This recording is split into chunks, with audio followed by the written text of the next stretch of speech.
Chapter 1. The Impossible Crime. It was in the earliest hours of a bleak December morning, the sort of grey London dawn that seeps through the shutters like damp fog, when the knock came. I had not yet finished dressing when I heard Holmes call from the sitting room, "Watson, your company is required with some urgency." I emerged, half-buttoned and fully curious, to find Holmes standing in front of the fireplace, holding a signed piece of paper between the tips of his fingers. His grey dressing gown, though hastily wrapped, clung to his narrow frame like armour on a knight who had slept in it. There was a glint in his eye, always a dangerous sign, and beside him stood a uniformed inspector, his face pinched with worry and cold. "Inspector Lestrade, to rouse Baker Street before breakfast, the matter must be either political or positively grotesque," I said with a smile. "Grotesque is putting it lightly, Doctor," Lestrade muttered, doffing his cap and running a soot-stained hand through his thinning hair. "A gentleman's been found dead in the gutter behind Lichfield Street. Burned, Watson. Burned. Yet there's not a single scorch mark on the brickwork, nor smoke in the alley." "A man immolated," Holmes murmured, turning the charred note in his hand. "And yet no sign of fire?" "None," Lestrade confirmed. "No witnesses, no cries, no smell of paraffin. Just him, face down, back black as pitch, but the cobblestones cold and dry. And here's the true devil of it. No one can even explain what he was doing there."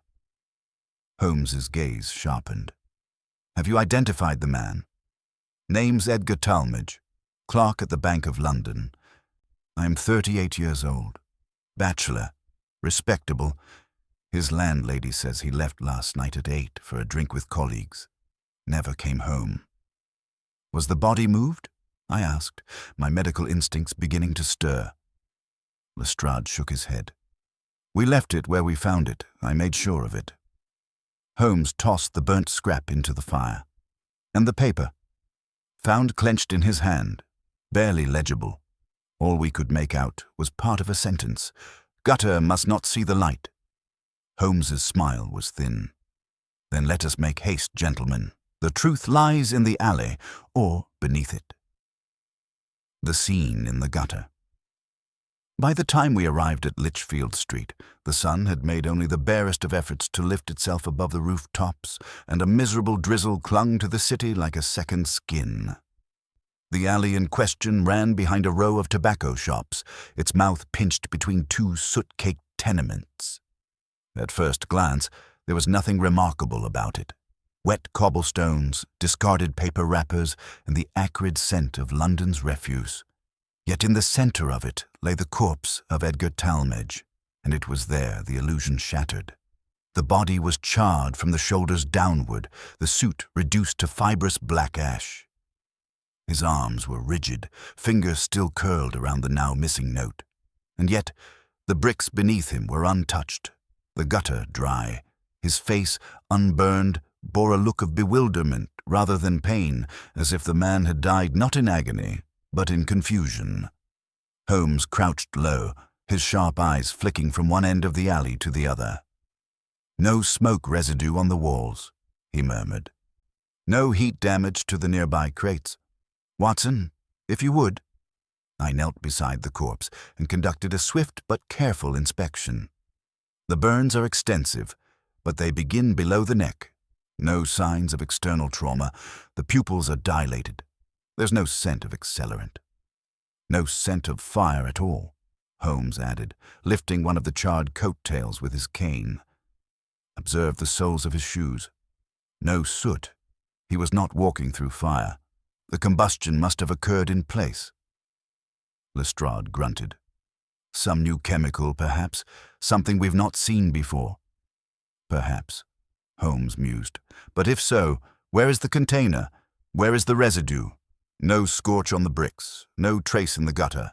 And the note—" He stood and paced back down the alley. "Let us consider. Why here? This alley is a dead end, surrounded on all sides by locked service doors. No escape, no traffic after hours. Why would Mr. Talmadge come here at all? Could he have been lured? I suggested. Holmes gave a slow nod. Yes, lured. Or driven.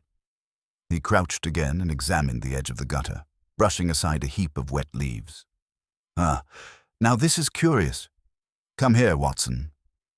I leaned in to see a faint mark in the grime. A long, narrow scratch. No more than a few inches, running parallel to the drain. Made recently, Holmes said. And too precise to be an accident. A dragged object, perhaps. A box? A piece of equipment? Or a body? I asked. Holmes frowned. Too shallow, but relevant. Mark it in your notes, Watson. He straightened and scanned the alley once more. No blood. No sign of panic. And yet, a man burns to death without a match or flame. It's as though the fire came from inside him, I muttered. Holmes turned, eyes gleaming. A metaphorical suggestion, my dear Watson, but not without merit. Let us leave the body in Lestrade's capable care and return to Baker Street. There is a book in my library on spontaneous combustion, and I intend to reread it before noon. Chapter 2. The first discussion. Holmes and Watson confront the impossible. We returned to Baker Street just as the bells of St. Mary's tolled 9, their solemn chime echoing through the fog like the reverberation of some distant judgment. Holmes had spoken scarcely a word during our cab ride. His long fingers were steepled beneath his chin, his gaze fixed upon some far horizon only he could see. I knew that silence well. It was not the stillness of confusion, but the charged quietude of a mind racing beyond the reach of ordinary thought. Mrs. Hudson, ever watchful, had set a pot of coffee by the fire and placed fresh paper on Holmes's writing desk. She made no comment on our early return, nor on the state of Holmes' muddy shoes, which left damp prints across her immaculate rug. She knew better. Holmes moved to the bookshelves with the grace of a man plucking notes from a familiar melody. "Watson," he said, running a finger along a leather-bound spine. "Do you recall our discussion 3 years ago regarding the case of the Adelaide combustions?" "I do," I replied, settling into my chair with the welcome comfort of a warm cup. "A charlatan preacher, 2 burnt-out sheds, and a case of phosphorus hidden inside a Bible, if I'm not mistaken." "Quite so. A crude trick, though surprisingly effective on the credulous. Yet even then the combustion left its marks, burned wood, discolored stone, cracked glass. But what we encountered this morning—" He withdrew a thick green volume titled Outliers in Natural Phenomena and laid it across his lap.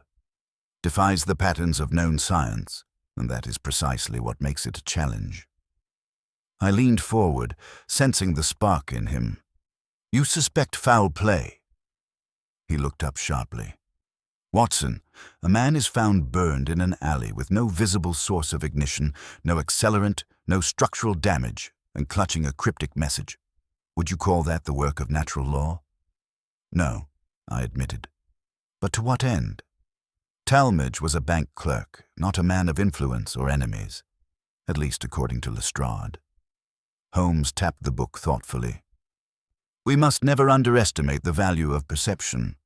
A clerk at the Bank of London may seem unremarkable, but that very premise may serve as a veil for something quite significant. Money is a curious beast. It attaches itself not only to power, but to secrecy." He flipped through the volume, scanning paragraphs with surgical speed.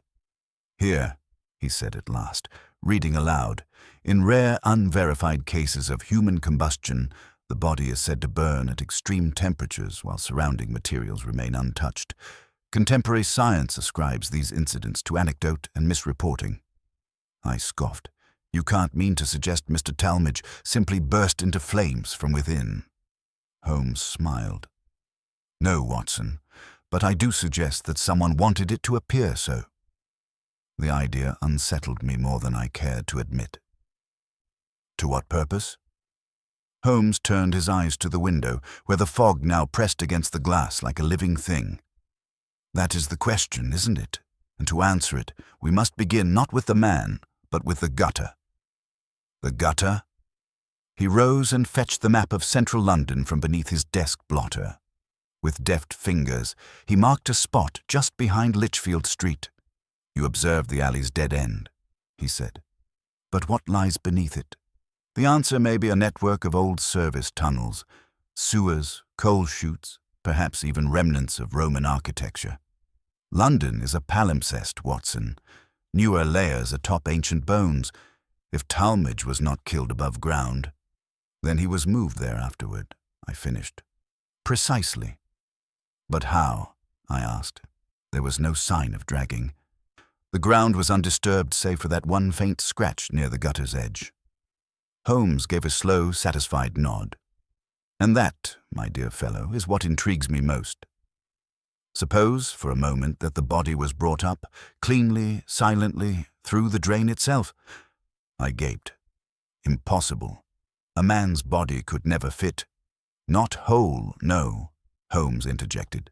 "But consider, what if he was lowered in stages, or more grimly, if his remains were modified?" I shuddered. Good Lord.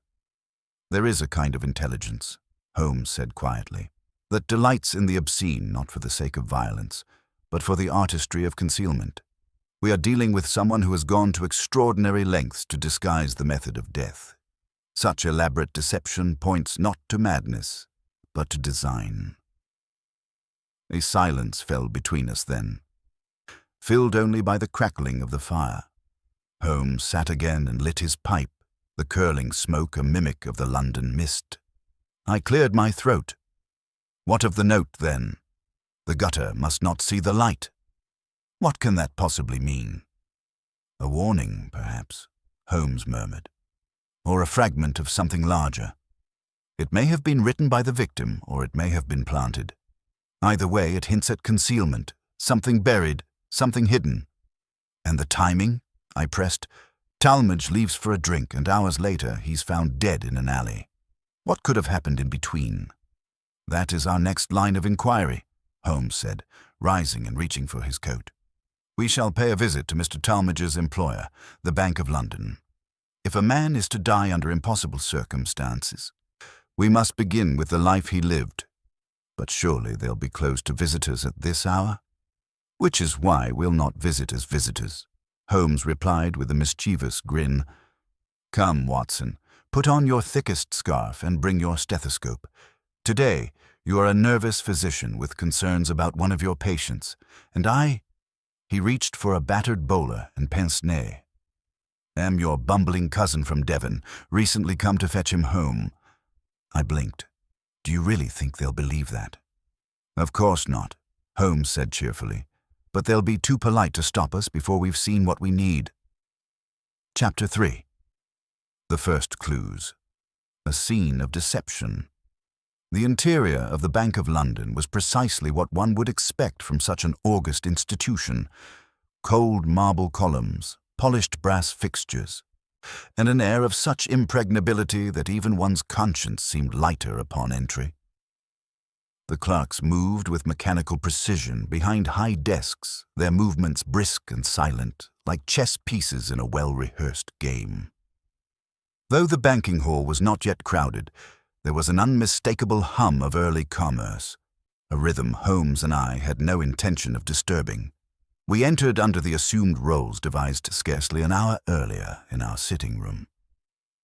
Holmes, his shoulders hunched and accent thickened into an implausible West Country brogue, kept his gaze low and eyes wide, as if the grandeur of the bank overwhelmed his senses. I, playing the concerned physician, walked upright and firm, my face set with grim obligation. "I'd like to speak to a supervisor," I said with quiet urgency to the nearest uniformed assistant. "My cousin, Mr. Elliot Hartridge, was under the care of one Mr. Edgar Talmadge here. I've reason to believe something in their business distressed him greatly before his recent collapse." The clerk blinked, clearly unaccustomed to interruptions from men in tweed. "One moment, sir. I shall inquire." Within 5 minutes, we were escorted through a brass-fitted side door and into a modest conference chamber on the mezzanine level. A rotund man with flushed cheeks and a sparse fringe of hair greeted us with the practiced civility of someone who had spent 3 decades in bureaucracy. "I am Mr. Atwood, head of internal affairs," he said. "You mentioned Mr. Talmadge." "Terrible business, truly terrible. But I'm afraid I cannot speak freely without knowing more about your purpose." I gave a slow, theatrical sigh and produced a fabricated letter bearing Holmes's forged signature and an invented medical practice. "I am Dr. John Bradshaw. Mr. Hartridge, my cousin, has exhibited symptoms of nervous collapse. In his ramblings, he spoke repeatedly of a figure named Talmadge. Given recent events, I'm concerned there may be a connection to some banking matter that caused him distress." Mr. Atwood's brow furrowed. Edgar was a junior accounts analyst, methodical, punctual to a fault, hardly the type to cause distress. "And yet he is dead," Holmes said, speaking for the first time, his accent suddenly falling away. "Burned in an alley behind Litchfield Street. A matter you've heard about, I presume." Atwood's eyes narrowed. "Who are you, sir?" "Sherlock Holmes, and this, as you likely suspected, is Dr. John Watson. We were at the scene this morning." The effect of Holmes's name was immediate. Mr. Atwood leaned back, the color draining slightly from his cheeks. "My word. Then this is an official inquiry?" "Not yet," Holmes replied. "But it will be." The late Mr. Talmadge's desk. Mr. Atwood, whether cowed or merely pragmatic, relented. He guided us down a long hallway lined with frosted glass and opened a door marked Accounts, Subdivision B. The room within was filled with neat rows of desks, all unoccupied but for one at the far end, which had been cleared of papers but still bore the imprint of its occupant's routine. "This was Mr. Talmadge's station," Atwood said, folding his hands behind his back. "We've removed client files for privacy, but otherwise it remains as it was when he left yesterday." Holmes approached the desk slowly, his gaze darting across the ink blotter, the brass inkwell, the small leather ledger tucked into the side drawer. He was right-handed, Holmes muttered. Neat, controlled handwriting. No sign of agitation, no blotches or torn pages. He slid open the top drawer and withdrew a folded sheet of parchment. Unfolding it, he raised an eyebrow. "Watson, have a look at this." It was a form, standard issue for internal wire transfers, but several lines had been crossed out, corrected, then overwritten again in a finer, more hurried hand. "Last-minute changes," I observed, "possibly made under pressure." Holmes nodded. "And the amounts involved are not insubstantial. These figures," he tapped the line, "suggest a sum of over £20,000 moved between 2 unnamed accounts. That is not clerk-level work. Talmadge was acting on instruction." "Mr. Atwood leaned forward, visibly alarmed. "That form should not be here. I'll have it collected at once." Holmes stepped aside smoothly, folding the sheet and tucking it into his coat. "In due course, Mr. Atwood. For now, I'm curious. Did Talmadge exhibit any changes in behavior recently? Lateness, missed days, nervousness?" The man hesitated, then exhaled. "He did mention he'd been followed." "Followed?" I repeated, surprised. "Yes. 3 days ago, he came to me asking whether anyone from the security department might be trailing him.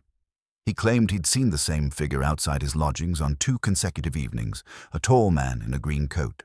I told him it was likely coincidence. After all, he lived near a theater district." "Did he seem frightened?" Holmes asked. "No, not frightened. But wary. Distracted." Holmes gave a curt nod and scanned the shelves behind the desk. He pulled a thin ledger from the corner, a personal notebook from the look of it. Inside, the pages were filled with tidy, lined calculations. Yet as Holmes flipped toward the end, he stopped at a page that had been torn out. "There was something here," he murmured. "Something he removed, deliberately and recently. Look, Watson. See the tiny particles of paper still clinging to the binding?" I nodded, my heart quickening. Could it have been the message found in his hand?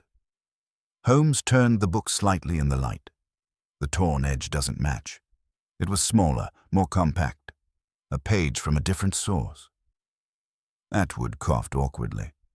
"Gentlemen, I must stress, Mr. Talmadge had access only to internal ledgers.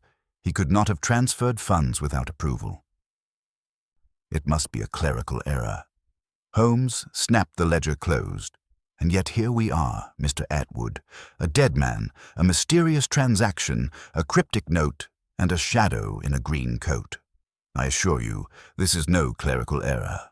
It is a prelude. The clock ticks back in the fog-strewn street. Holmes paused near a lamp-post and looked upward into the thinning mist. "He knew," he said quietly. "Talmadge knew he was being watched. He changed something, corrected the transfer, and then, within hours, he is dead. You believe he uncovered a crime?" Holmes nodded slowly. "But not one of theft alone." "No, Watson. This is something deeper. He may have stumbled into a conspiracy that required more than silence. It required spectacle. A man burned in an alley without fire. That is not just execution. It is a message." I felt a chill trace my spine. "To whom?" Holmes looked at me gravely. "To whoever else might be tempted to look into the gutter." Chapter 4. The Gathering of Suspects. It was later that afternoon, with the sky hanging low and sullen over the city, that Holmes and I found ourselves seated in a small parlor at Talmadge's boarding house on Little Aylesford Street. The home, a modest Victorian terrace with ivy crawling up its brick facade, bore the sterile neatness of a lodging long governed by strict rules and precise routines. Holmes had insisted upon the visit as the next natural step, and through a letter penned by Inspector Lestrade, we had secured an audience with Mrs. Eunice Bradmore, the landlady. A woman of austere bearing and brittle voice, Mrs. Bradmore received us with the suspicion of someone long accustomed to tenants, but never to trouble. "Mr. Talmadge kept to himself," she declared primly, leading us through the narrow hallway. "Always paid on time, no drink, no guests past curfew, and no disturbances that I ever had to raise a finger about." "And how long had he been living here?" I asked. 4 years come January." "Did he ever receive correspondence or visitors that struck you as unusual?" Holmes inquired, already scanning the hat rack and umbrella stand with his keen eye. Mrs. Bradmore pursed her lips. "Unusual? No, not until the past fortnight. Then he started getting letters with no return address. Thick envelopes, heavy paper. I know because I took them in myself." "Do you have any of those envelopes?" Holmes asked quickly. "I don't go reading my lodger's post, sir. But yes, I saved the last one. I thought it odd. And I never had the chance to hand it over to him." She disappeared into a side room and returned with a cream-colored envelope, unmarked, sealed, and slightly smudged along the edges as if it had been carried in a sweaty palm. Holmes accepted it with care and held it to the light.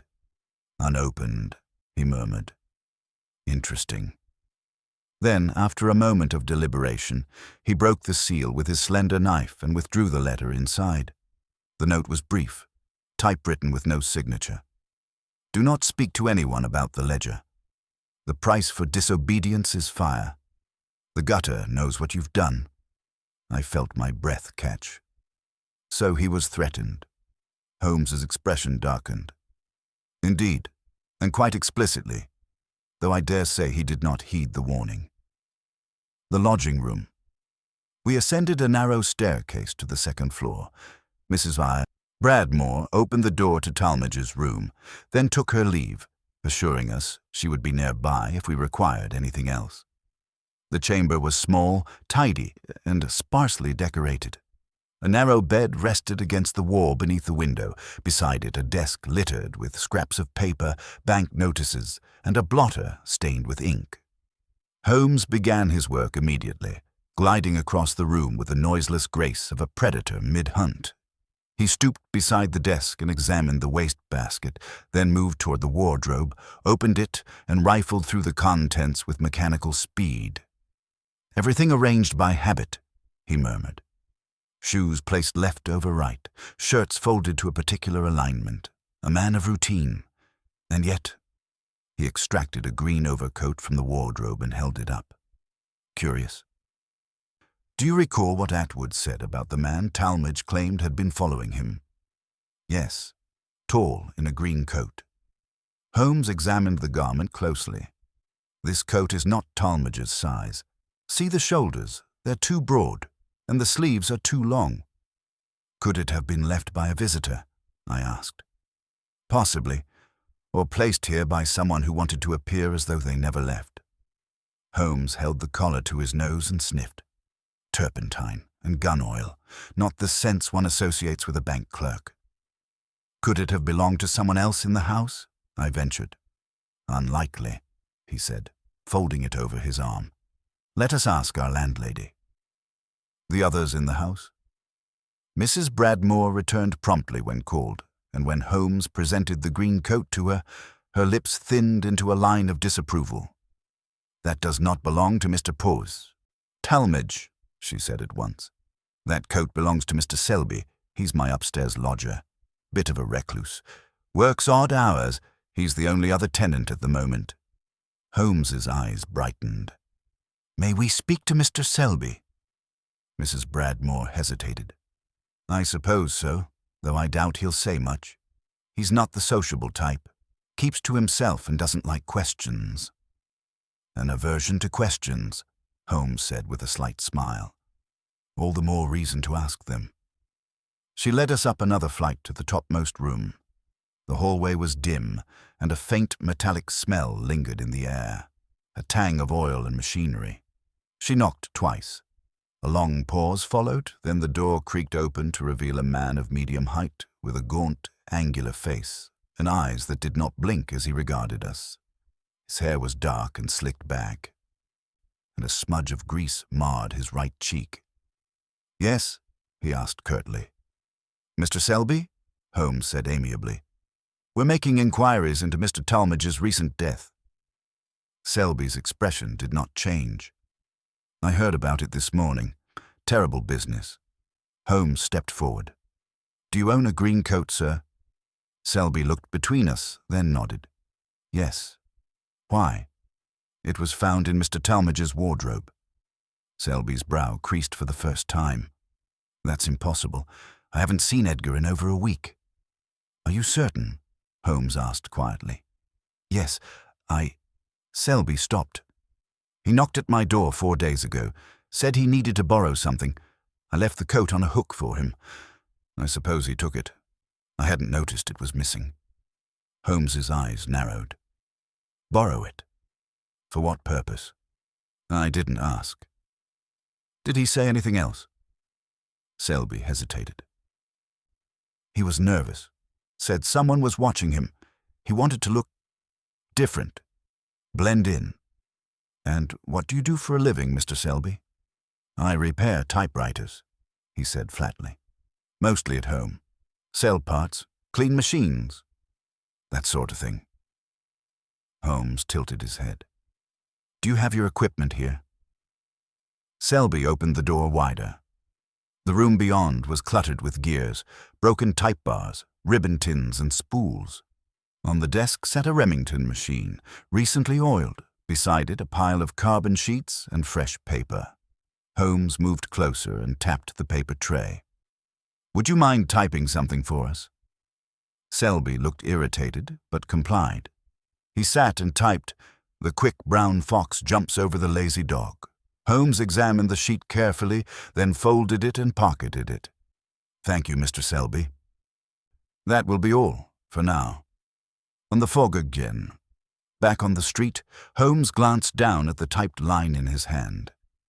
There's a distinct wear on the lower loop of the G, and a hesitation on the capital T. The note we found in Talmadge's room bore the same quirks. You believe Selby wrote the threat. I believe he typed it. Whether willingly or under duress remains to be seen. And the overcoat? Planted, perhaps, or used in disguise.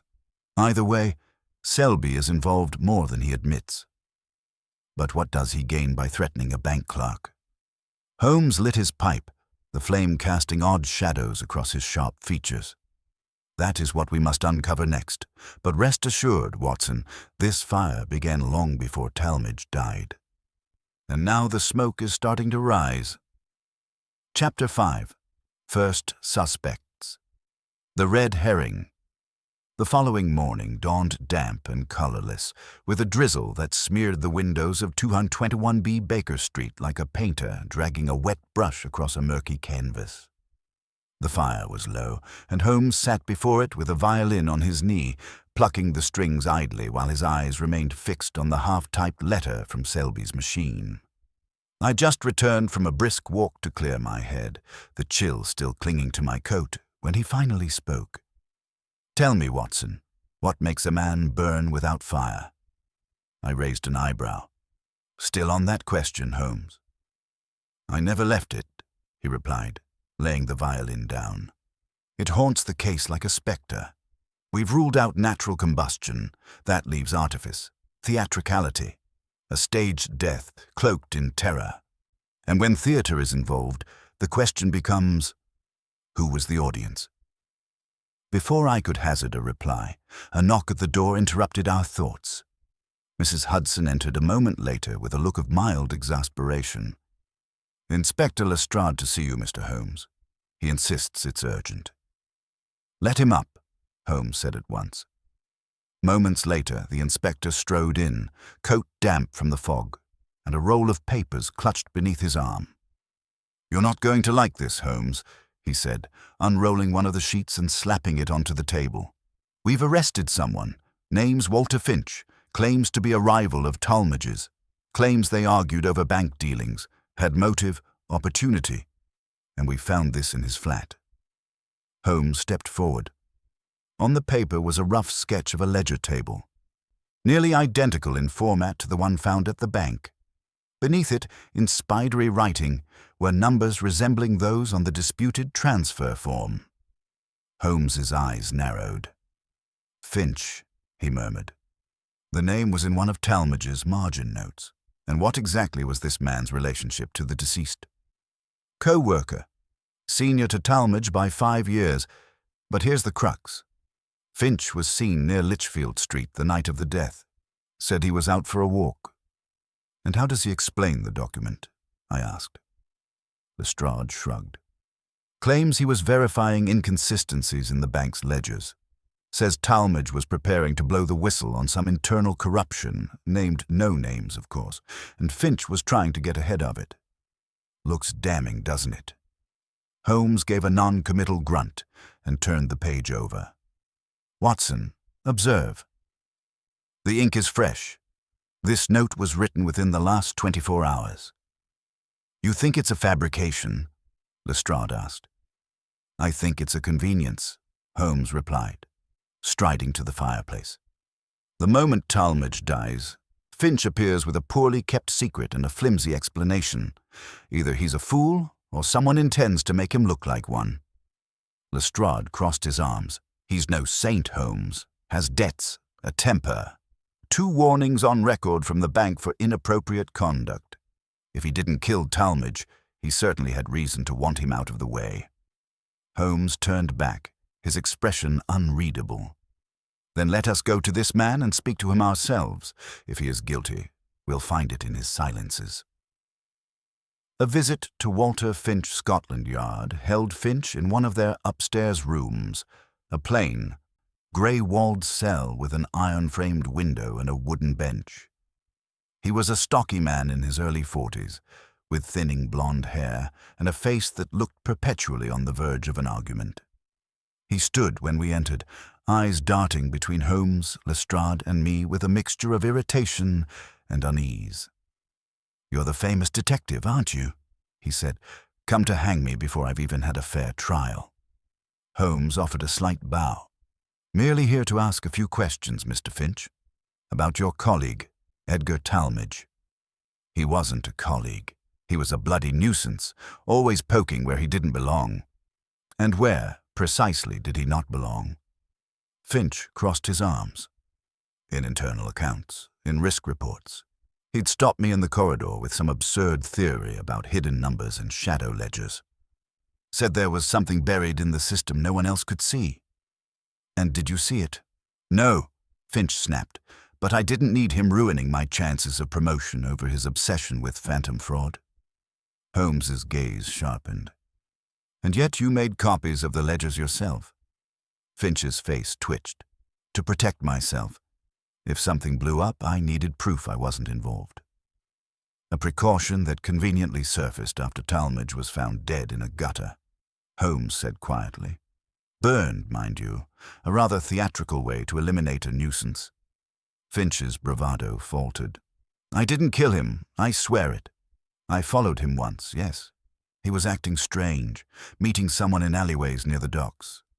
I thought maybe he was into something. Gambling, blackmail, I don't know. You say he met someone. Did you see who? Finch shook his head.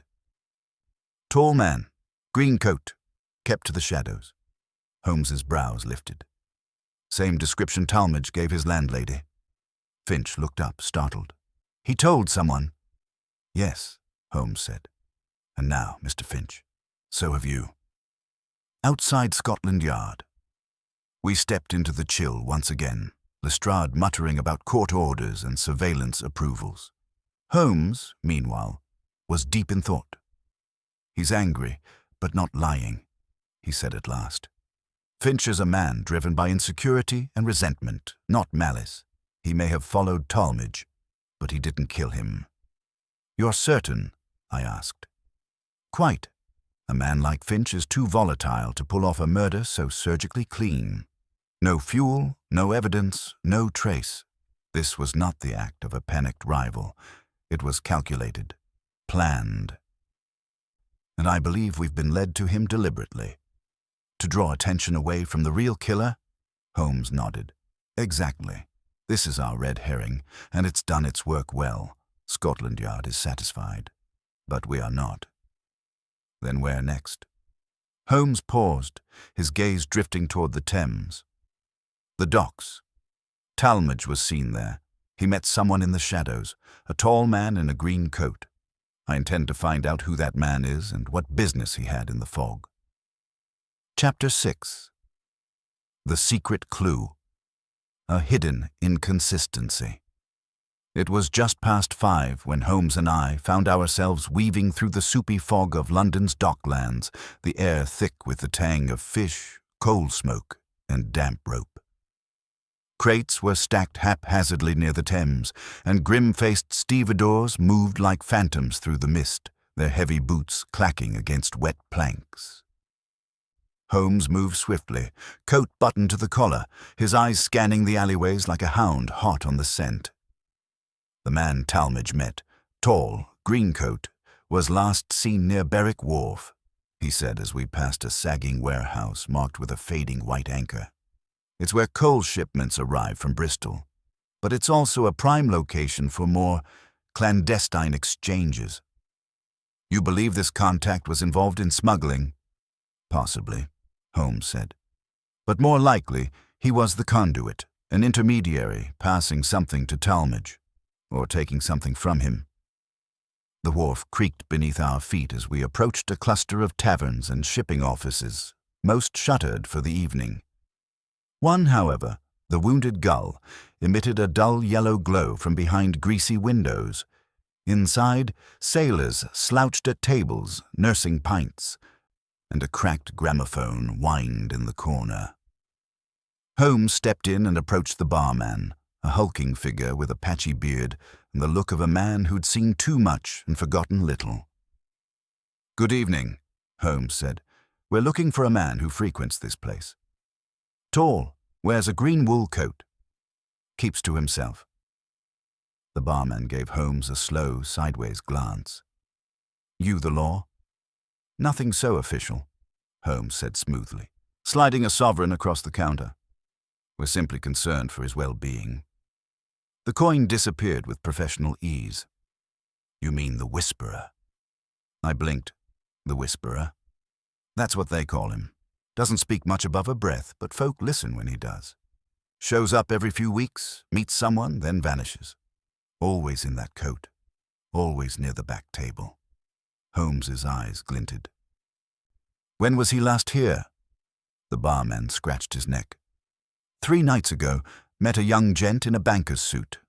Nervous sort. Gave him a folder, then left without touching his drink. Talmadge, I muttered. Any idea who the man is? Holmes asked. Only that he works odd hours. Someone mentioned seeing him come off a private barge once, moored south of Blackfriars. Holmes nodded. Thank you. One last thing. Has he ever been seen meeting more than one person? The barman hesitated, then nodded. Aye, a couple months back. Met a lady, blonde, veil over her face. It looked expensive. They argued in hushed tones. He called her Elsie. She left in tears. Holmes exchanged a quick glance with me. Interesting, he murmured. Very interesting. The ledger revisited back at Baker Street. Holmes pored once more over the scanned facsimile of the bank's suspect ledger, along with the partial note we had recovered from the landlady's room. Both were underlined and annotated by Holmes's neat pencil, the margins filling with symbols and squiggled arrows. I sat nearby, watching the fire curl like smoke from a pipe bowl. There's a sequence, Holmes said suddenly, tapping the corner of the page. A repeating pattern every 5th entry. At first glance, it appears meaningless, shuffling of account numbers. But look closer, Watson. It's a cipher. A cipher, I leaned forward. Hidden in the bank's own financial entries. Yes. Ingenious, really. The transaction numbers conceal a message. It's classic steganography, the art of hiding secrets in plain sight. Talmadge must have stumbled upon it. Holmes fetched a copybook from his desk and began scribbling rapidly. After a few minutes, he stopped and read aloud. Code, Elsie, 6. Key, Adriatic, burn when read. He stared at the phrase, then slowly sat back. Elsie again. Here's our second reference. And Adriatic? Could be a vessel, or a code word, and the phrase, burn when read. That's not paranoia. That's instruction.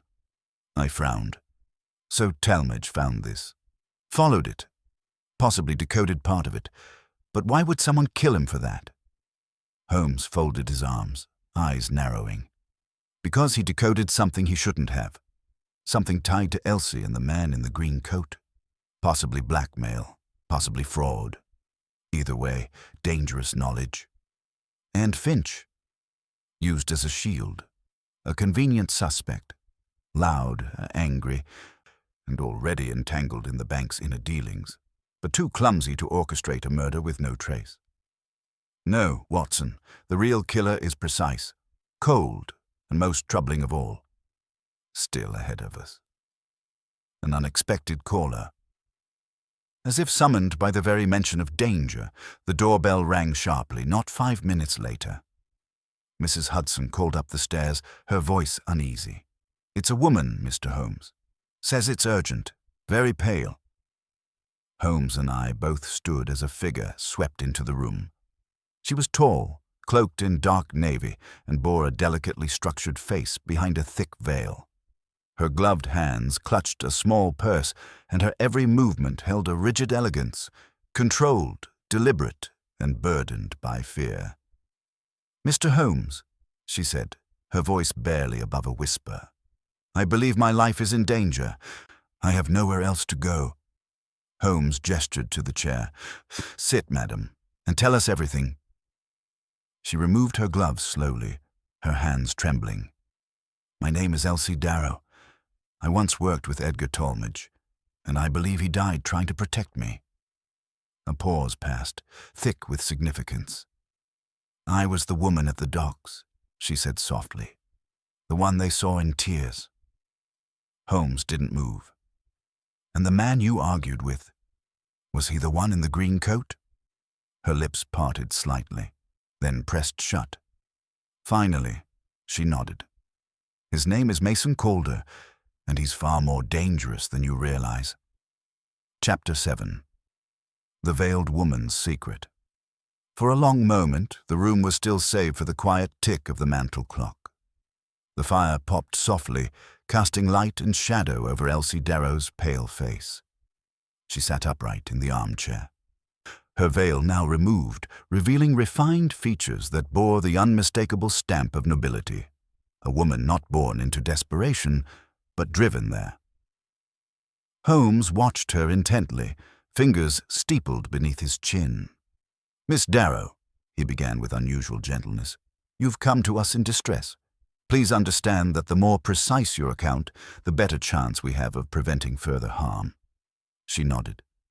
"Of course, Mr. Holmes. I'm aware of your reputation. That's why I'm here, because I fear my involvement in all of this will end with me dead, just as it did with Edgar." I leaned forward. "You knew Mr. Talmadge well, then?" "I did," she said softly. "We worked together briefly at Braxton & Co. I was a junior financial analyst, assigned to assist Edgar on a series of internal audits. I found him bright, honest, and far too curious for his own good." She paused, her hands tightening around her purse. It began with discrepancies, entries in the fund transfer logs that didn't match our shipping manifests. Edgar started double-checking old account books. One afternoon, he showed me a copy of the ledger he was compiling. That's when I saw it. "Saw what?" Holmes asked. "The code," she said. "Embedded within the numbers. He believed it referenced illicit international transactions, money being moved offshore through fictitious trade entries. He suspected someone inside the bank was laundering funds, perhaps for political or espionage purposes." Holmes raised an eyebrow. "A significant accusation. Did he name anyone?" She hesitated. "He mentioned a name once. Mason Calder." "The same man you met at the wharf?" I asked. "Yes," she replied, her voice taut. "But Calder isn't just a man with a green coat and a shadowy presence. He was once an officer in naval intelligence, discharged under strange circumstances. Since then, he's made himself useful to private firms, often in a non-official capacity." Holmes sat forward. "Miss Darrow, you are suggesting that a former intelligence operative infiltrated Braxton & Co's under the guise of a client or associate and used its infrastructure to carry out covert transfers?" "Yes," she said. "Edgar uncovered proof of it, or part of it. He believed Calder was using shell companies, fronts set up across the Adriatic and the Black Sea, to disguise illegal arms purchases." Holmes exhaled through his nose. "And where do you come in?" "I helped him decode the transactions," she said simply. "He trusted me. We spent weeks poring over records late at night. I warned him not to dig too deep. He wouldn't listen." "What happened next?" I asked. "A few days before his death, Edgar told me he'd arranged to pass everything, copies of the records, his own notes, to a contact. He wouldn't say who. He just said if anything happened to him, I should find Holmes. That was the last time I saw him." Holmes rose and walked to the window, gazing out into the fog. "Did he keep a copy of this file with him?" She nodded. "He had it hidden somewhere. Not in his flat. He feared it would be searched. He mentioned a place the sun doesn't reach." I didn't understand what he meant. Holmes turned. "We may yet find out. One last question, Miss Darrow. Why did you argue with Calder at the wharf?" She flushed slightly. "Because he confronted me. Said Edgar had involved me in things I didn't understand. He wanted me to leave London. I refused. He grew angry, said I was becoming a liability." "Did he threaten you?" Her jaw tightened. "Not in so many words, but there was a menace to his tone. I believe he wanted me frightened. I've been followed since. I know I have." Holmes crossed to her and gently touched her shoulder. "You were wise to come here. You'll remain under our protection for the time being." She nodded again, visibly relieved. A return to the scene. As Miss Darrow was escorted to a room upstairs to rest, Holmes donned his coat once more. "We must return to Talmadge's flat, Watson. There is a hiding place we've overlooked." It was nearing midnight when we arrived. The flat, still dim and shuttered, felt heavier now, like a room keeping secrets even from its own walls. Holmes moved through it with mechanical precision, lifting rugs, knocking on the panels, checking beneath drawers. Then he paused beside the fireplace. "The hearth," he murmured. "Talmage's phrase, a place the sun doesn't reach." He knelt, pulling aside the grate. From the ash behind it, he withdrew a loose brick. Nestled inside was a waterproof satchel. With delicate care, Holmes opened the flap. Inside were several folded documents, a roll of microfilm, and a small coded notebook. One corner of the file was charred, the edge blackened, likely from a premature attempt at destruction. Holmes held up the notebook. "Adriatic," he read aloud. "The cipher key." We returned to Baker Street at once, the precious satchel guarded like treasure. Miss Darrow met us in the drawing room, her eyes wide as Holmes laid the contents across the table. "This is what they feared," he said. "Names, numbers, sums too large for mere fraud. These documents implicate not just Calder, but a consortium of businessmen, some in Parliament, profiting from illegal sales to foreign powers." Elsie paled. Then Edgar was right. Holmes nodded solemnly. He died protecting this truth. Now we must ensure his death wasn't in vain. Chapter 8. The Shadow of Parliament. The documents strewn across the table glistened faintly beneath the gas lamp's glow. Holmes, absorbed, examined each line of coded figures with the detached focus of a surgeon studying the anatomy of a rare disease.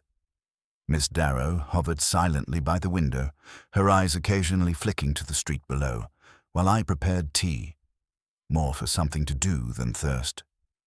"Watson," Holmes said without lifting his gaze. "Observe this name." He tapped a page with his forefinger. "Langley Harrow." I frowned. "That name is familiar." "It should be," Holmes said grimly. "Sir Langley Harrow is a sitting member of Parliament, former Under-Secretary of Foreign Affairs, known for his connections with Eastern European trade envoys." Elsie Darrow's voice was quiet. "Edgar suspected Harrow. Said he signed off on multiple foreign security waivers that shouldn't have passed scrutiny." Holmes nodded. "Indeed. And it appears Harrow's signature also adorns several false contracts between Braxton and Kirkwood and fictitious maritime companies, most of them little more than names on paper." He pulled a separate document from the satchel. "Observe. Contracts dated for the export of mechanical parts to shipping companies with no warehouse presence, no port records, and no tax filings. Yet large sums were wired offshore to accounts traced back to Montenegro and Smyrna." "What were these mechanical parts, truly?" I asked. "Arms," Holmes replied flatly. "Small-scale munitions, rifles, explosive devices, all likely meant for use in volatile provinces. The implication is staggering." "And Talmadge pieced this together?" Holmes nodded. "Piece by piece, and I suspect he uncovered just enough to make himself a threat." Elsie's knuckles were white against the windowsill. "They'll come for me too." Holmes looked up sharply. "Not if we make the next move." An unexpected visit. We were still examining the microfilm when the doorbell rang. Mrs. Hudson's footsteps echoed lightly on the stairs, followed by a knock. "Begging your pardon, Mr. Holmes," she said, peering inside, "but there's a man at the door. He says his name is Inspector Giles Farnsworth of the Special Branch." Holmes glanced at me with interest. "Show him in, if you please." A moment later, a tall man with a silver mustache and navy overcoat stepped inside. His presence was commanding, and he carried a case with the insignia of the Home Office. "Mr. Holmes," he said with a firm handshake. "Dr. Watson, I've heard of your recent discoveries regarding Mr. Talmadge." Holmes gestured for him to sit. "You move quickly, Inspector." "I move carefully," Farnsworth corrected, setting down his case. "And I do not enjoy being caught off guard. Your inquiries have stirred whispers in high places. People are growing uneasy." Because they are guilty, Holmes replied. Farnsworth's mouth twitched. Possibly. But guilt is a shadowy thing, Mr. Holmes. Especially when it hides in the halls of power. What you have uncovered is explosive. If even half of this is true, it could lead to resignations, trials, scandal. Then justice will be served, I said firmly. Farnsworth turned to me. Dr. Watson, I admire your optimism. But justice is not always what survives the storm. Holmes leaned back, his eyes unreadable. You didn't come to warn us off? No, said Farnsworth. I came to offer assistance. Quiet assistance. But I must know what your next move is. Holmes considered him for a moment, then placed one of the decoded ledgers before him. We believe the next transfer is due tomorrow.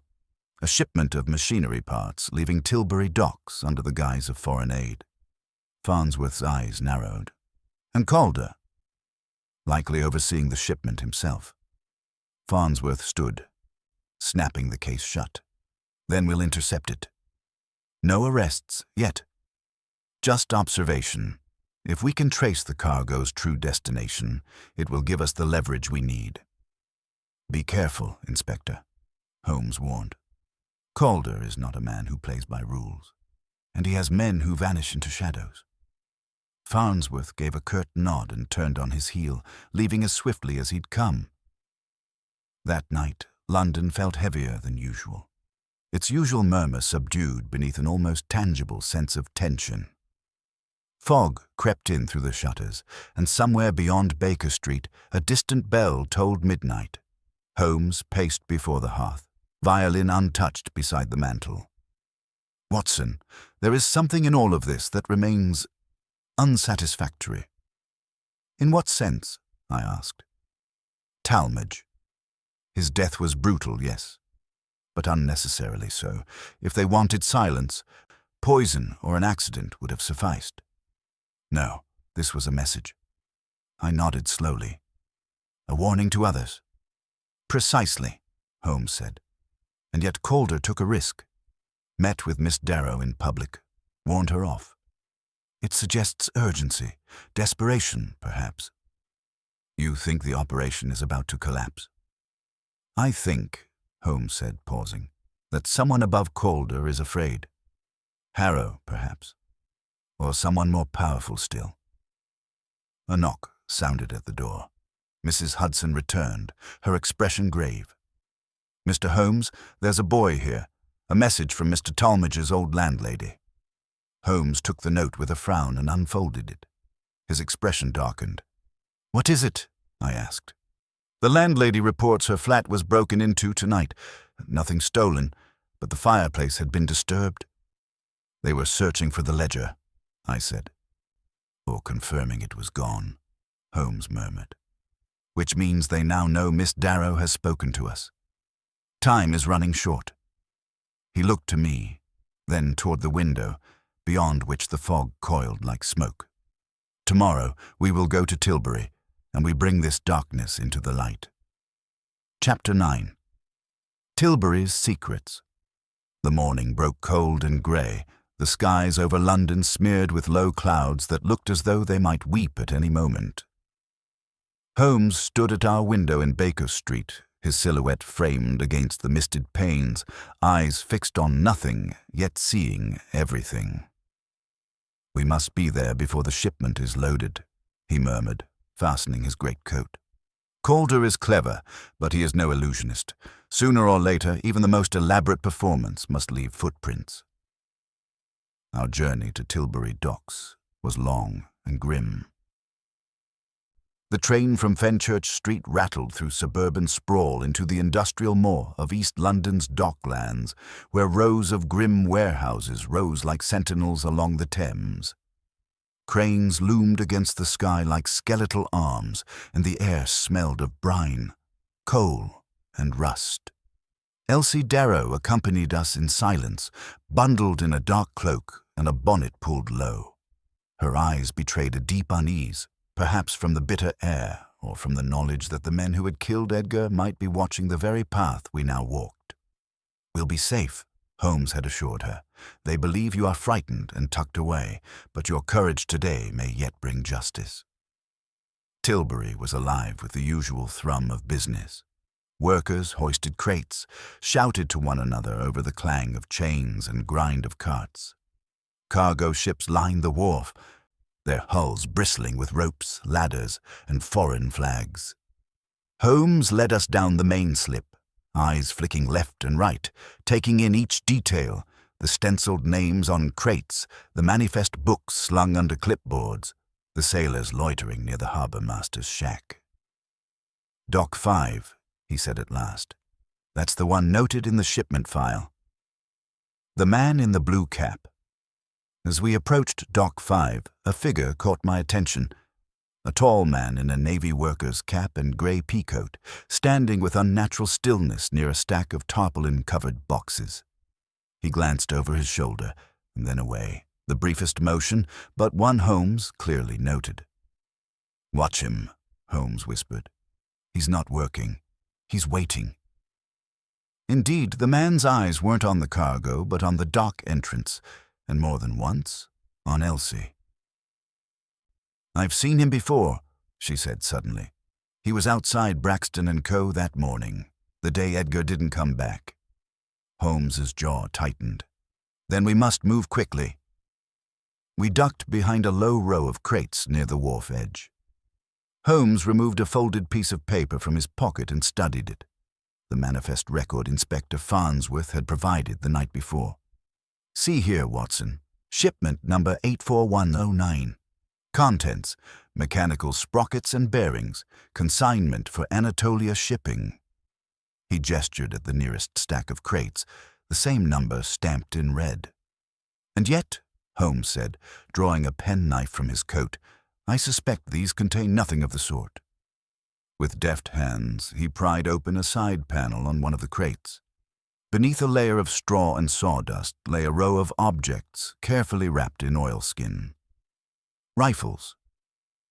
Dozens of them, compact, military-grade, pristine.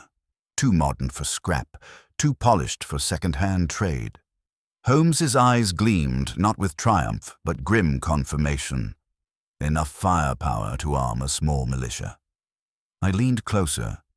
"So the Anatolia Shipping Company. A phantom," Holmes said.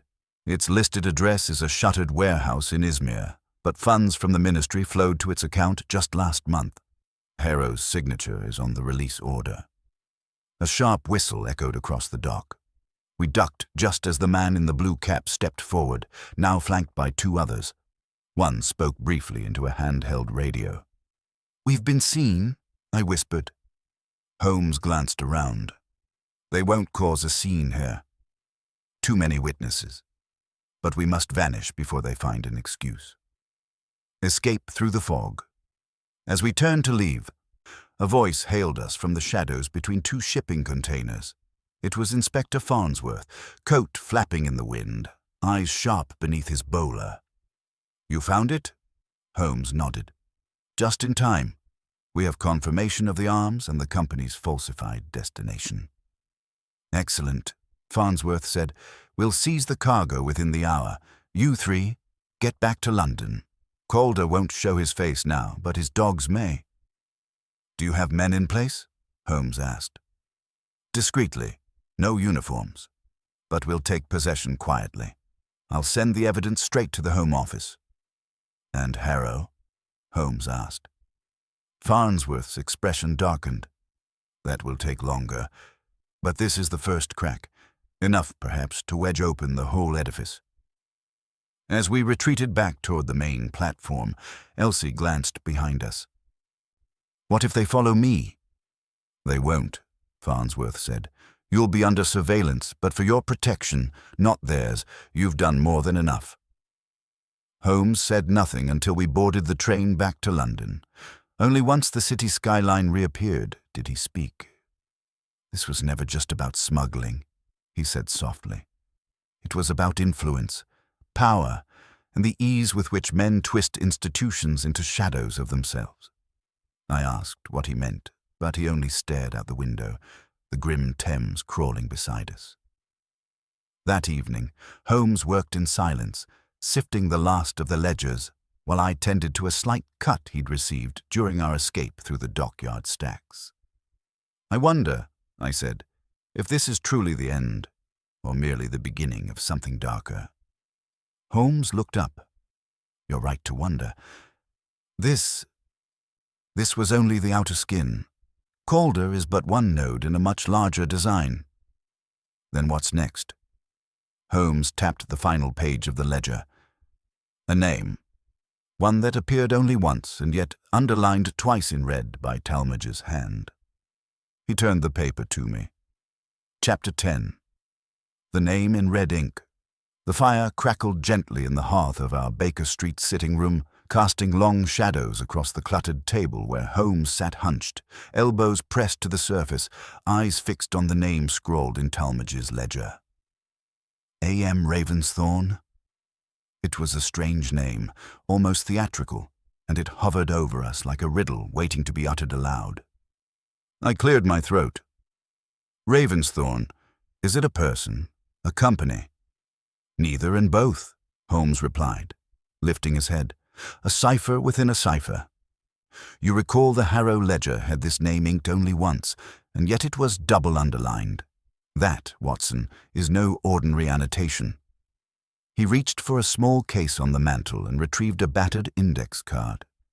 "Ravensthorne is not unknown to me.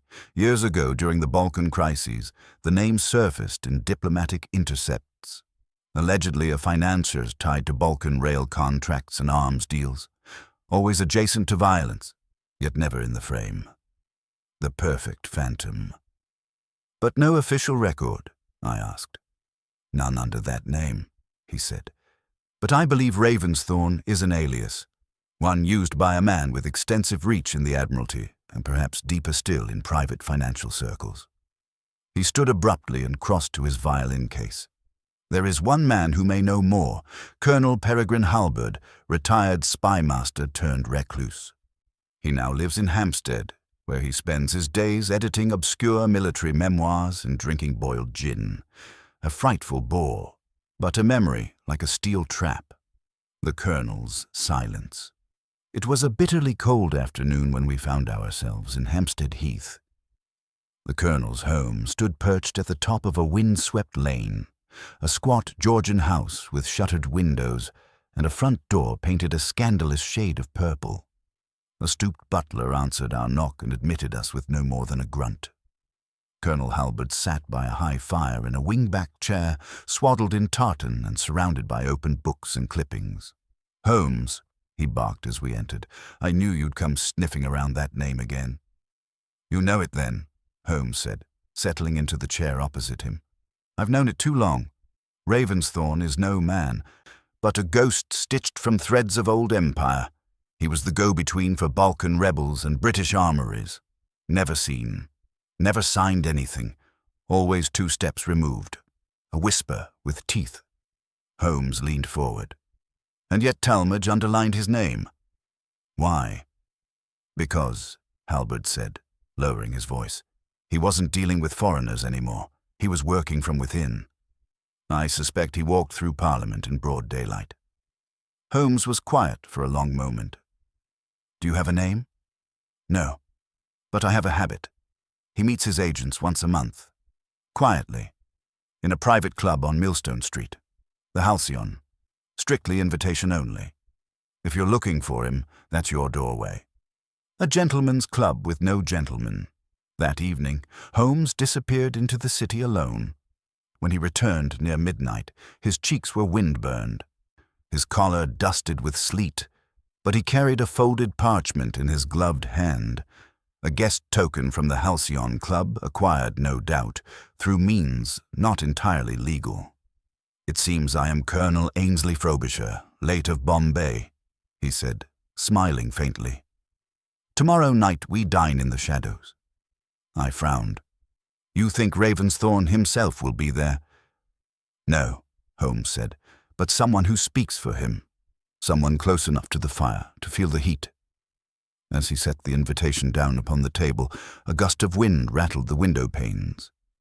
The game, once again, had deepened. Chapter 11. The Halcyon Masquerade. The Halcyon Club stood cloaked in quiet prestige, nestled discreetly between a drab solicitor's office and an apothecary's shop on Millstone Street. There was no sign, only a polished brass knocker and a discreet eye-slit that opened without sound. At precisely 9 o'clock that evening, Holmes, now disguised as the rugged Colonel Ainsley Frobisher, late of Her Majesty's Indian Army, stood at the door in full regimental dress. I, posing as his loyal medical attaché, trailed a respectful step behind. The door creaked open, and we were ushered inside by a silent porter in grey livery. A hush permeated the place, velvet-lined walls muffling the sounds of polished shoes and the gentle clink of brandy glasses. The club was dimly lit, its air fragrant with Turkish tobacco and old cologne. Paintings of anonymous men hung on the walls, each face blurred slightly by time and varnish. "A curious gallery," Holmes whispered as we passed. "No names. Just shadows." We were led into a lounge where half a dozen men sat in high-backed chairs, murmuring over cigars and files. A slender man with silver-rimmed spectacles took our invitations and studied Holmes with sharp, bird-like eyes. "Colonel Frobisher," he said smoothly, "welcome back. Your usual table is ready." Holmes merely inclined his head, betraying none of the surprise I knew he felt. The alias had clearly belonged to someone once real and still remembered. We were seated in a private alcove.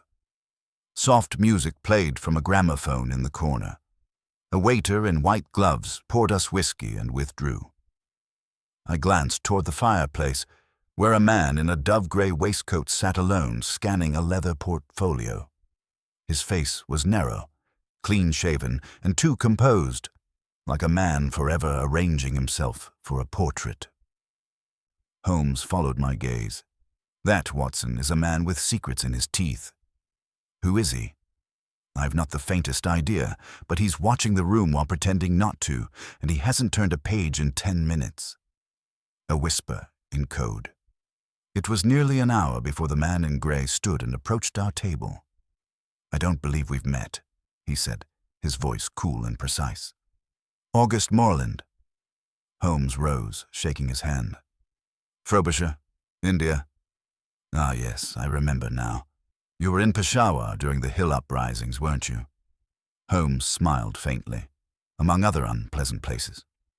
Morland sat without invitation, setting his portfolio aside. "You know, the Colonel, your predecessor, I mean, was a man of curious appetite. He liked to play on both sides of the fire." "And you?" Holmes asked, sipping his whiskey. "Where do you stand?" "By the hearth," Morland replied. "Not too close, not too far." The double-speak hung thick between them. I began to wonder if they were speaking entirely in code. Holmes leaned in. "I heard Ravensthorne used to do the same."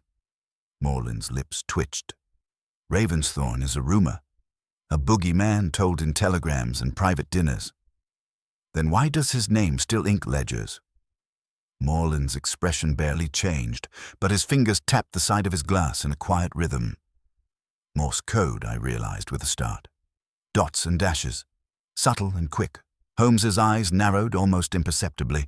He was listening. "Decoding. I'm watching. Speak no name. Meet. Midnight. Larkspur Lane. Southgate. 1 knock. Come alone." With that, Morland rose. "Do enjoy your evening, Colonel," he said with a tight smile. "London's full of ghosts tonight." The message received. Outside, the fog had thickened into a blanket, wrapping the streets of Westminster in a choking hush. As we hailed a cab and made our way back to Baker Street, Holmes was silent, deep in thought. "You deciphered the code?" I asked, once we were safely inside. Morland's fingers were more fluent than his tongue, Holmes said. "He arranged a clandestine meeting, midnight, Larkspur Lane. Southgate. Will you go?" "I must, but not with you, Watson. It's too dangerous by half. If Morland is being watched, this meeting may be a trap, or a lifeline." He turned to the fire, his silhouette sharp against the hearthlight. Tonight, the game truly begins. Chapter 12. The Man at Larkspur Lane. Midnight in London is a peculiar hour, neither wholly alive nor truly asleep. The gas lamps flickered like uncertain sentinels as Holmes slipped through the damp fog, his footsteps muffled by the dew-slick cobbles of Larkspur Lane. He wore no disguise this time, just the long slate-grey coat he favoured on such clandestine excursions and the sharp focus of a man walking into possible danger with both eyes open. The south gate lay ahead, rusted iron bars entwined with ivy, half hidden behind a crumbling wall. It gave onto what once had been a private garden, long abandoned to time and soot. Holmes paused, adjusted his glove, then knocked once, as instructed. Silence. Then a faint click from the other side. The gate creaked open, no more than a foot, revealing August Morland, pale and nervous, in a dark overcoat. "You came," he said. "Good. You gave me little choice," Holmes replied. "You made certain I understood your message." Morland ushered him inside without another word. The gate closed behind them, sealing them in shadow. The overgrown path led to a small brick gardener's shed, half sunk into the earth. A lamp burned low within, its light filtered through grimy windows. Holmes noted the faint scent of burnt tobacco and damp books as Morland pulled the door open. Inside, the room was bare, save a desk, a stool, and a tin box filled with documents. Morland gestured Holmes inside and latched the door. "I've only 10 minutes, he said, checking a pocket watch. "They monitor everything, even here." Holmes remained standing. "Who are they?" Morland exhaled through his nose.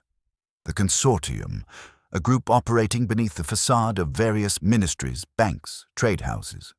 Not all of them know each other. Ravensthorne was their courier.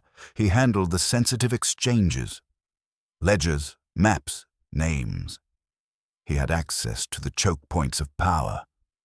And now he's dead, which means someone feared what he might disclose, or what he already had." Morland rifled through the tin box, withdrawing a sheaf of thin, onion-skin pages. "Here, these are copies of payment orders, ciphered accounts routed through false firms. Look at the recipients." Holmes scanned the documents swiftly.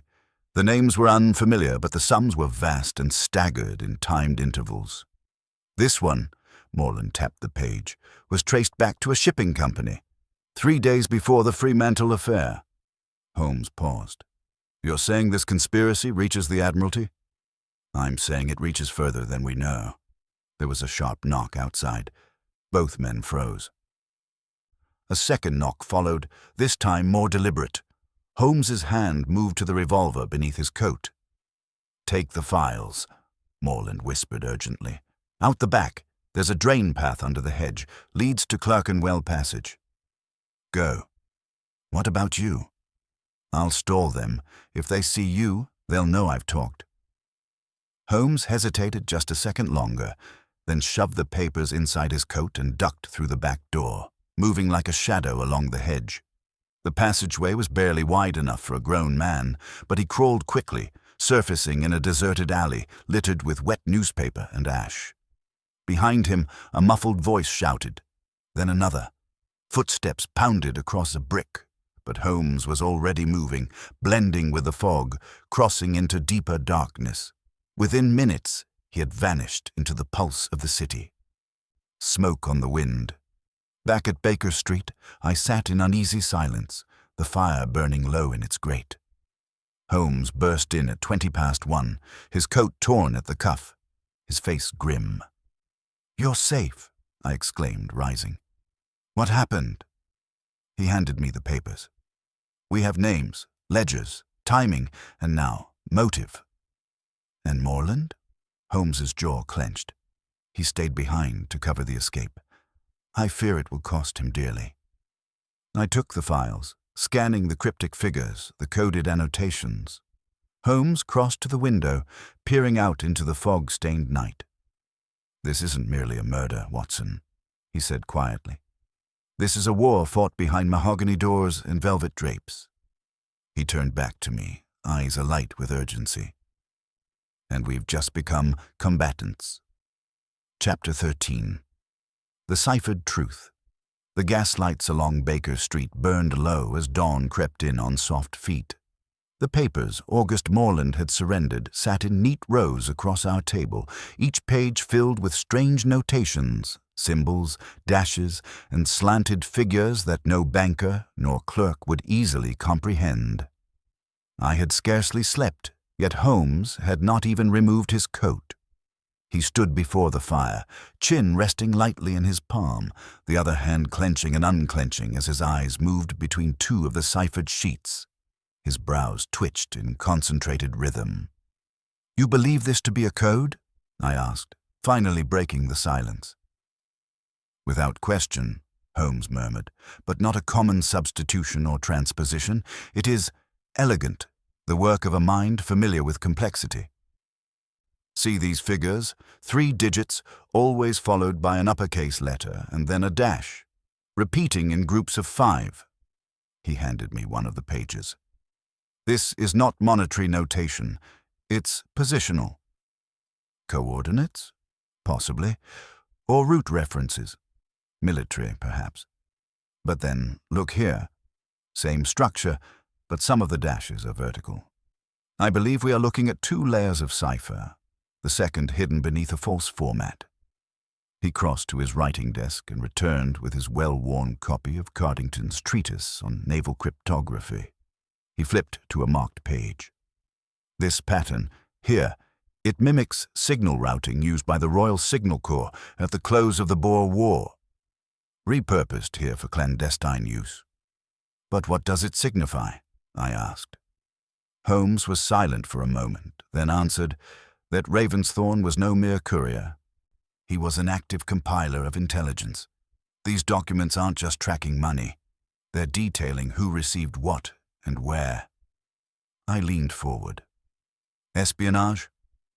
In its purest, most dangerous form." A knock came at the door. We froze. Holmes's eyes flicked to the mantel clock. Too early for the post, and not Mrs. Hudson. She would never disturb us twice in one night. Another knock, firmer this time. He moved to the door, drawing his revolver silently. Then, with a flick of the wrist, he yanked it open. A figure stumbled in, wet, disheveled, bleeding from the temple. It was August Morland. Holmes caught him before he collapsed. "Get him on the sofa, Watson." I obeyed, fetching bandages and warm water as Holmes laid the injured man down. "They tried to kill me," Morland gasped. "2 of them. Waiting in the alley. I barely got away." "You shouldn't have come here," Holmes said softly, though not without compassion. "You've painted a target on your back. They'll kill us all if this gets out." I cleaned the wound as Holmes took a fresh sheet of paper and dipped his pen. "Then we must act before they silence us. Morland, listen carefully. This cipher, did Ravensthorn have a key? A legend?" "Yes, a small silver-bound notebook. He kept it on his person at all times. When he died, it must have gone missing, either taken or passed on." "Then that book is our prize," Holmes said. "Without it, this data remains a labyrinth." I looked up. "Then we need to find it. Quickly." Morland nodded weakly. "Start with his residence, but be cautious. He had watchers, men paid to ensure nothing left that flat unmonitored." Holmes stood, his resolve hardening. "Then we must be ghosts, Watson. We move at dusk, quietly, thoroughly." As the wounded man slipped into uneasy sleep, Holmes gazed down at the documents once more. The secrets they contained were dormant embers, each one capable of igniting scandal, treason, perhaps even war. And somewhere, hidden in the city's folds, was the match that would set it all ablaze. Chapter 14. The Shadow over Fitzroy Square. The winter sky above Fitzroy Square hung low and bruised, pressing down with a leaden stillness that seemed to dampen even the clatter of passing carriages.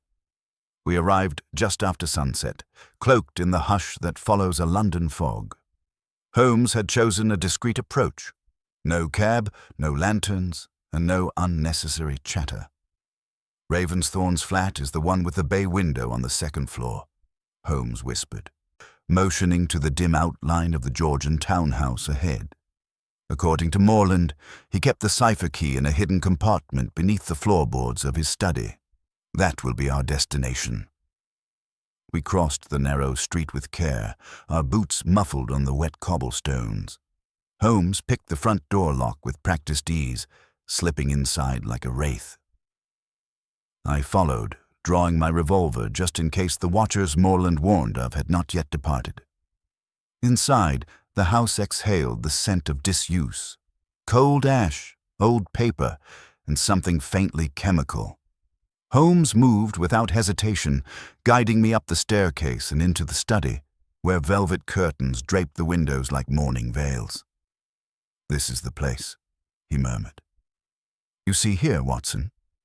He pointed to the small oriental rug beneath the writing desk. "No signs of recent sweeping. Yet look, the edges are misaligned. Someone has been here." We knelt and began to lift the carpet, revealing narrow oaken planks. Holmes tapped gently along the floor with the butt of his knife until a faintly hollow note answered back. He wedged the blade into the seam and pried it loose with a click. There, nestled in a shallow recess, lay a small silver-bound notebook. "Ravensthorne's ledger," Holmes whispered. "It's real." But before he could reach for it, the sharp report of a footstep echoed on the stairs. Holmes's hand froze mid-air. We both turned. The sound came again. Slow, deliberate, unmistakable. Holmes closed the floorboard gently and eased the carpet back into place. With no time to lose, he motioned to the side of the desk. We ducked behind it just as the door creaked open. A figure entered the study, a tall man in a grey overcoat, face shadowed beneath the brim of a Homburg. He moved without hurry, as though certain he would not be disturbed. In his hand, he carried a dark walking cane, its tip clinking faintly on the wooden floor. Holmes's eyes narrowed. The man approached the desk, knelt exactly where we had moments ago, and pulled out the same floorboard. But the notebook was no longer there. Holmes slipped it silently into his coat as I stared in disbelief. The man cursed beneath his breath. "Gone already," he muttered. "Then someone's beaten us to it."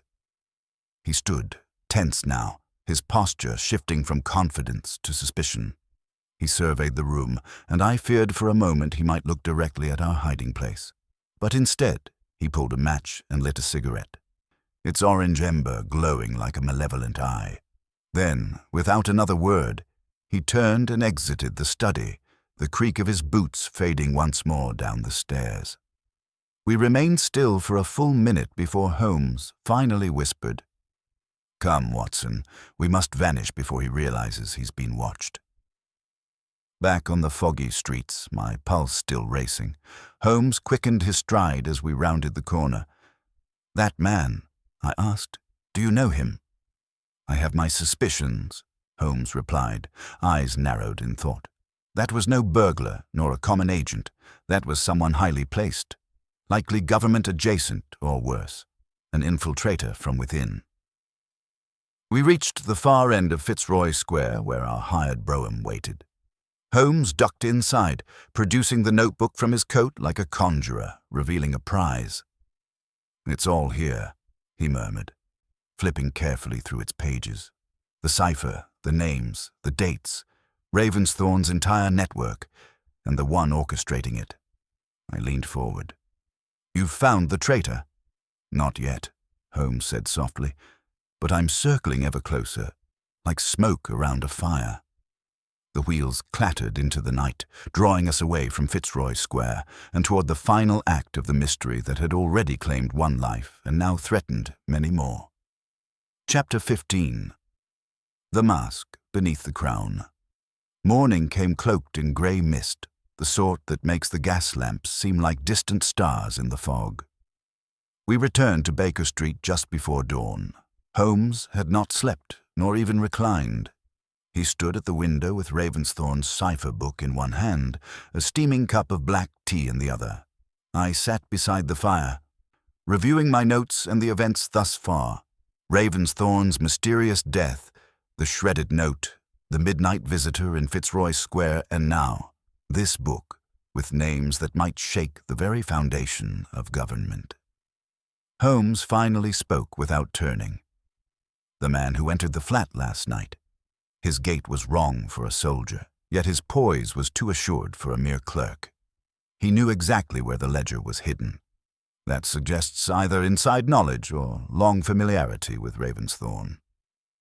"You suspect a colleague?" I asked. Holmes finally turned, his eyes dark with resolve. "I suspect someone within the Intelligence Bureau, possibly even a superior. The network Ravensthorne maintained couldn't have existed without tacit approval or deliberate ignorance at the highest level." He tossed the ledger onto the table before me. "Page 73, he said. I flipped to the indicated page. It was covered in a complex cipher, columns of letters, numbers, and symbols. Beneath them, Holmes had penciled in a few translations. "What is this?" I asked. "A list," Holmes replied. "Code names, operations, and one phrase that repeats every third page. Marius Crown." I looked up. "A person?" Holmes nodded slowly. "Or an alias. Ravensthorne refers to him as a mirror without reflection. A man who leaves no record, no trail except through the damage he orchestrates." I frowned. "You think this Marius Crown is the one behind it all?" "I think he is the ghost pulling the strings," Holmes said grimly, "and I intend to find him." Before I could reply, there came a sharp knock at the door. Holmes stiffened. "That will be Inspector Gregson." "I sent word before dawn." I opened the door to find the inspector in full overcoat and gloves, face flushed from the cold. "Holmes," Gregson said without preamble, "I hope you have something solid. The brass are barking, and there's talk of shutting the whole case down." "They won't dare once they read this," Holmes said, handing him a copy of the decoded ledger. Gregson flipped through it quickly, his brow furrowing deeper with each page. "These initials, these operations. Good Lord. The man behind it all is known as Marius Crown," Holmes said. "He's connected to Ravensthorne, possibly as his handler. He's well protected, likely embedded deep within the Office of Naval Intelligence or Foreign Affairs." Gregson looked up sharply. "You're saying one of our own is a traitor?" "I'm saying," Holmes replied, "that the traitor is wearing a gentleman's face, sipping brandy in a club near Pall Mall, and laughing as we chase shadows." The inspector clenched the ledger tightly. "What do you want from me?" "I want access," Holmes said, "to intelligence files, old naval rosters, anything bearing the name Crown, real or false. I need to know where he came from and where he might strike next." Gregson hesitated, then nodded. "I'll get you what I can, but Holmes, this is dangerous ground." "I am already on it," Holmes replied simply. As Gregson left, Holmes turned to me with that glint in his eye that signaled the storm was about to break. "Watson," he said, "get your coat. We're going to the Diogenes Club." I blinked. "Your brother?" "Precisely," Holmes said, grabbing his hat. "If anyone can tell us who Marius Crown really is, it's Mycroft." And with that, we plunged back into the fog, chasing the reflectionless man whose secrets had already begun to darken the very soul of England. Chapter 16. A Whisper in Whitehall. The Diogenes Club, as always, welcomed no one. Its hush was sacred, its members statues of silence, and its walls bore the gravity of decisions that had altered the tides of empires.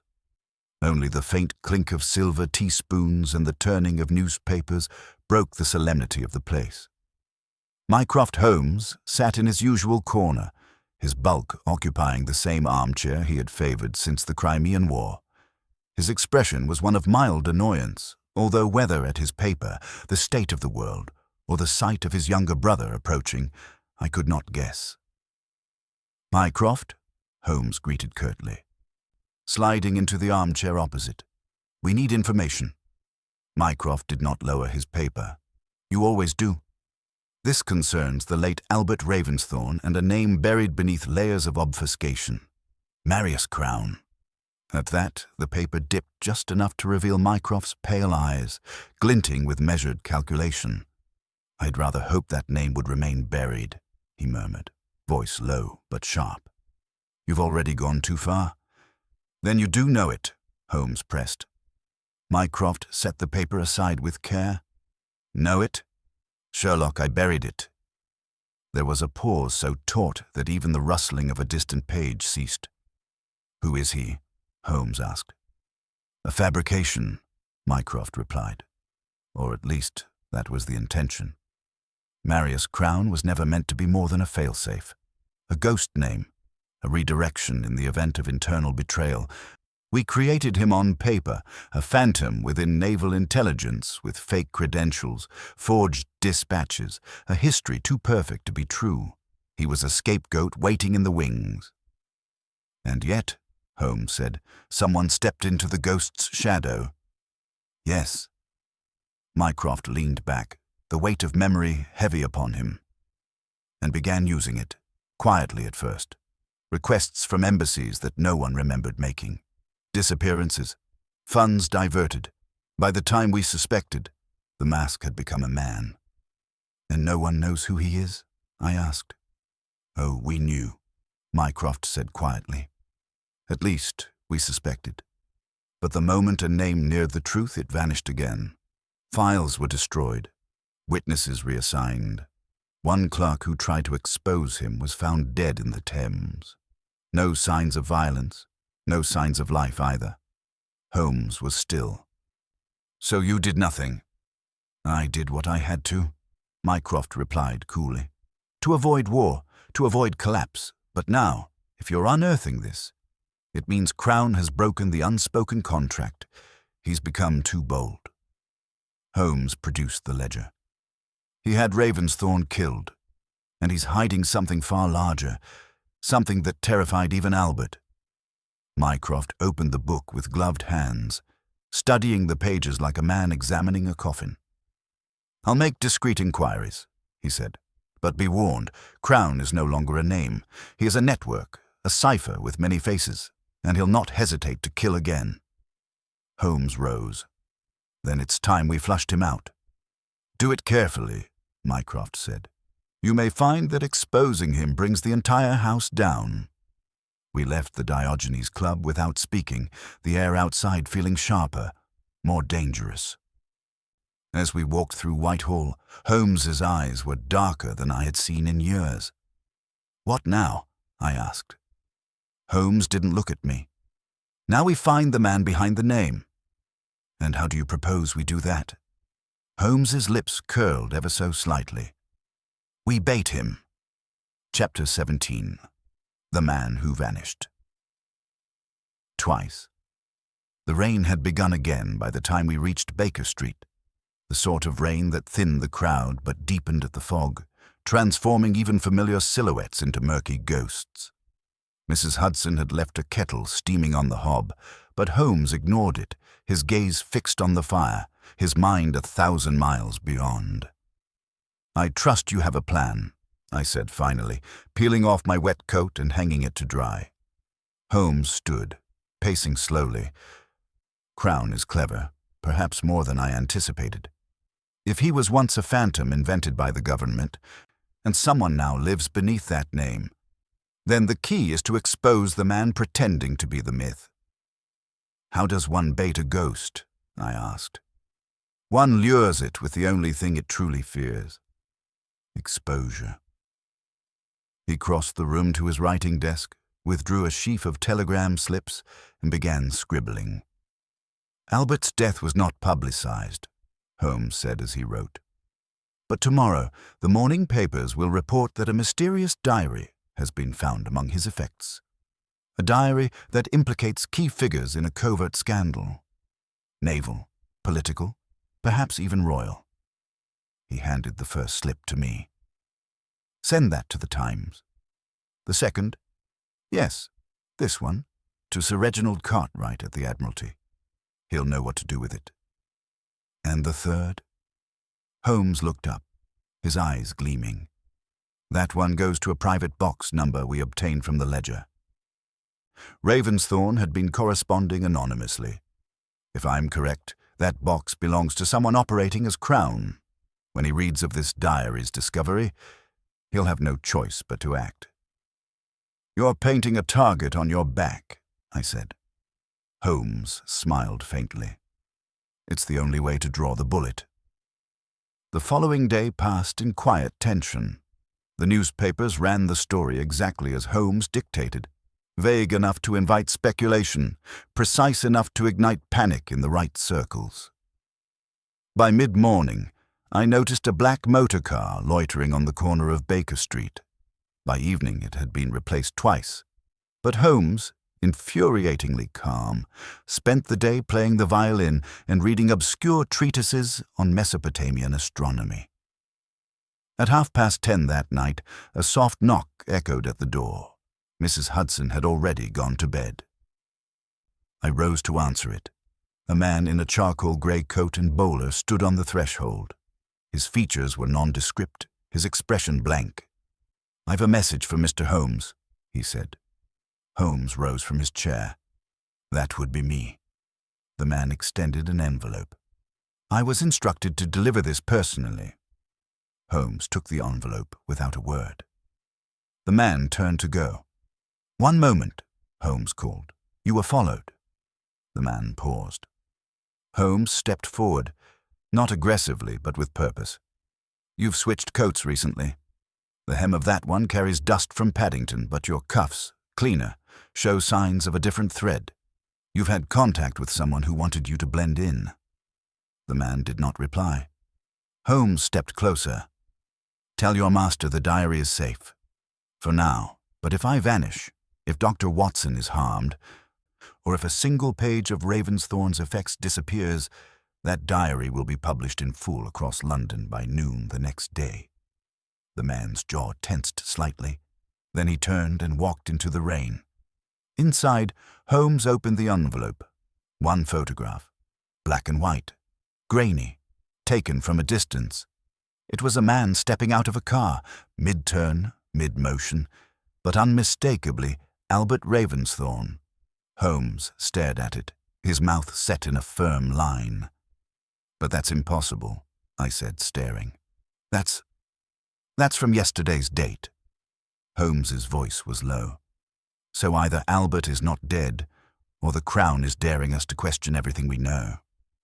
He placed the photo down. And for the first time in many days, Sherlock Holmes looked afraid. Chapter 18. The Whisper Beneath the Snow. The morning after the photograph's arrival, Holmes was unusually silent. He sat in his armchair, legs crossed, hands steepled before his lips. The fire crackled softly, casting long shadows that danced against the bookshelves like half-formed spectres.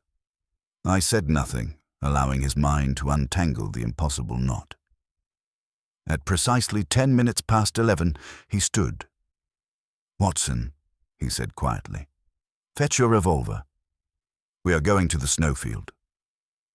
"You believe Ravensthorne is alive?"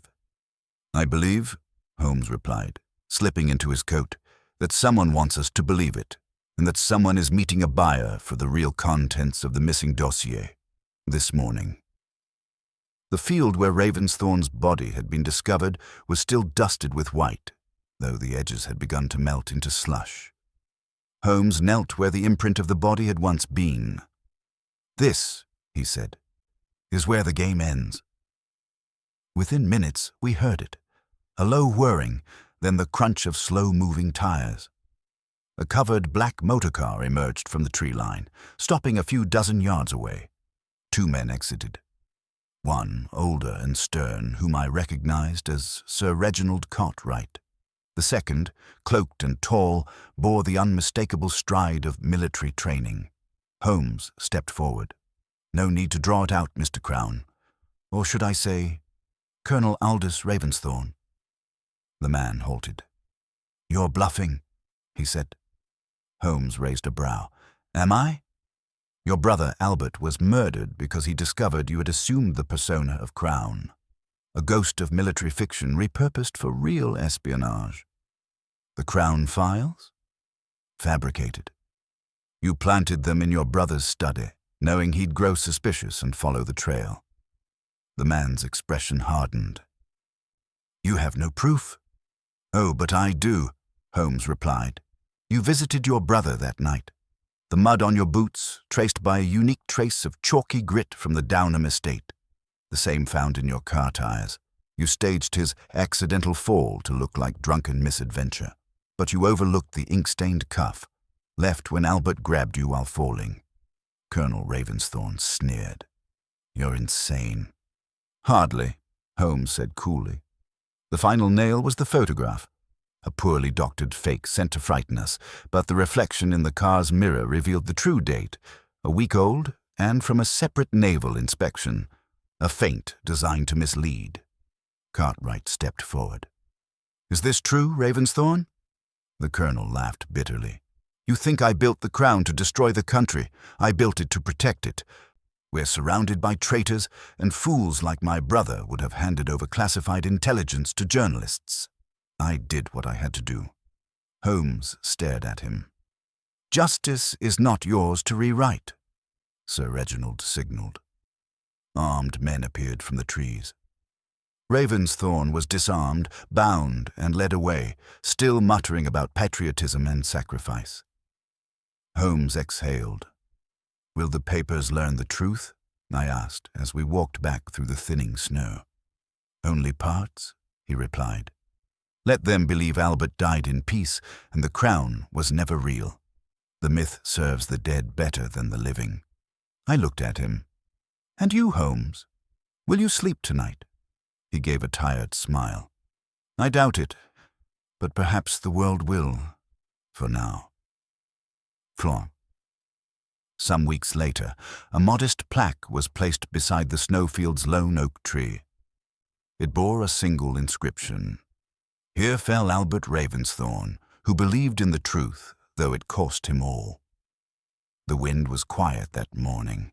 No footsteps in the snow, no whispers in the trees, only silence and the knowledge that beneath it, justice had stirred.